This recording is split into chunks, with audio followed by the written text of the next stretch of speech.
अस्सलामुअलैकुम।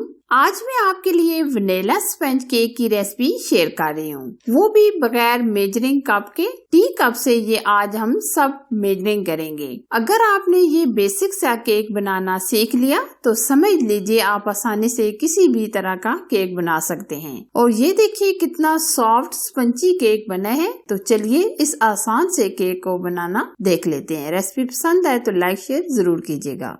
आज मैं जो केक बनाऊंगी ये हम बगैर मेजरिंग कप के बनाएंगे, यानी इस तरह का हम टी कप लेंगे जिससे हम तमाम चीजों का मेजर करेंगे, क्योंकि हर एक के पास ये मेजरिंग कप नहीं होते।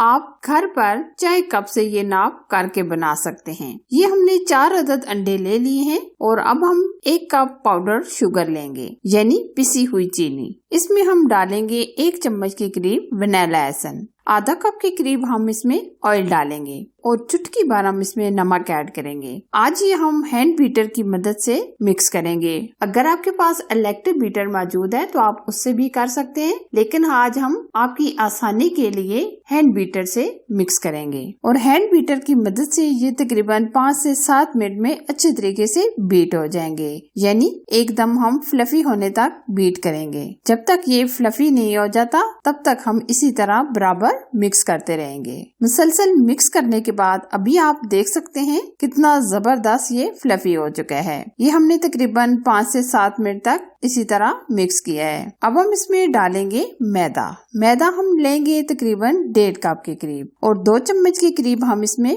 मिल्क पाउडर ऐड करेंगे। इससे केक का टेक्सचर और जायका बहुत ही अमेजिंग हो जाता है। और चुटकी भर हम इसमें येलो फूड कलर ऐड करेंगे। ये ऑप्शन है, अगर आप नहीं डालना चाहते तो आप स्किप भी कर सकते हैं। अब हम यहाँ सब चीजों को बहुत अच्छे तरीके से फेंट लेंगे। जब तक मैदा मुकम्मल मिक्स नहीं हो जाता तब तक हम इसको मिक्स करेंगे। ये केक आप टी टाइम के लिए बनाकर खा सकते हैं। वैसे बाहर की जो केक वगैरह होते हैं वो काफी महंगे पड़ते हैं, लेकिन अगर हम घर पर आसानी से ये केक बना लें तो हमें बाहर से लाने की जरूरत नहीं पड़ेगी। ये देखिए हमने बहुत अच्छे तरीके से मिक्स कर लिया है। लास्ट में हम क्या डालेंगे, यानी हम आखिर में डालेंगे बेकिंग पाउडर। ये हम तकरीबन लेंगे 1.5 चम्मच के करीब और बेकिंग पाउडर को आप लास्ट में डालिएगा। बेकिंग पाउडर को आप बहुत अच्छी तरीके से मिक्स कीजिएगा। जब तक हम बेकिंग पाउडर को अच्छी तरीके से मिक्स नहीं करेंगे तो केक हमारा फूल कर नहीं आएगा। तो आप बहुत अच्छे तरीके से बेकिंग पाउडर को मिक्स कीजिएगा।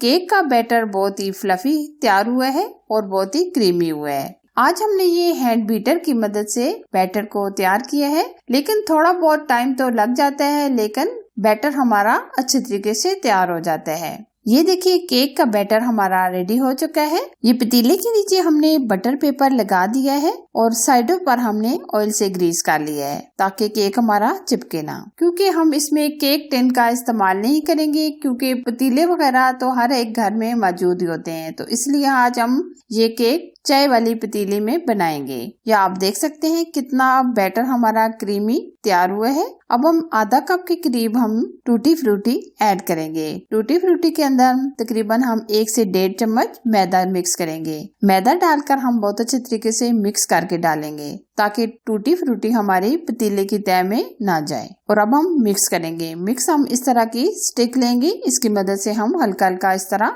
मिक्स कर देंगे और अब हम हल्का सा टैप करेंगे ताकि कोई एयर वगैरह है वो निकल जाए। और ऊपर से हम कवर कर देंगे। पतीले के नीचे आप तवा लाजमी रखिएगा और केक को हम 40 से 45 मिनट तक बेक करेंगे। और फ्लेम आप पहले के 5 मिनट थोड़ी सी तेज रखिएगा, फिर उसके बाद आप फ्लेम बिल्कुल स्लो कर दीजिएगा। ये देखिए 40 से 45 मिनट गुजर चुके हैं। बहुत ही अच्छी तरीके से केक हमारा बेक हो चुका है। अब हम केक को ठंडा होने के लिए छोड़ देंगे। ये देखिए जी केक हमारा बहुत अच्छी तरीके से ठंडा हो चुका है। कितना अमेजिंग और फ्लफी और कितना प्यारा हमारा ये केक फूल चुका है। ये आज मैंने बगैर ओवन के, बगैर मेजरिंग कप के और बगैर कंडेंस मिल्क के ये केक बनाया है, जो हर कोई आसानी के साथ घर में बना सकता है। फाइनली अगर मेरी ये आज की रेसिपी आपको पसंद आए तो लाइक शेयर कीजिए। चैनल पर अगर आप नए हैं तो प्लीज चैनल को सब्सक्राइब कीजिए। साथ दिए गए बेल आइकन को जरूर प्रेस कीजिए ताकि मैं इसी तरह अच्छी और यूनिक रेसिपी आप लोगों के साथ शेयर करती रहूं। Thanks for watching. Allah Hafiz.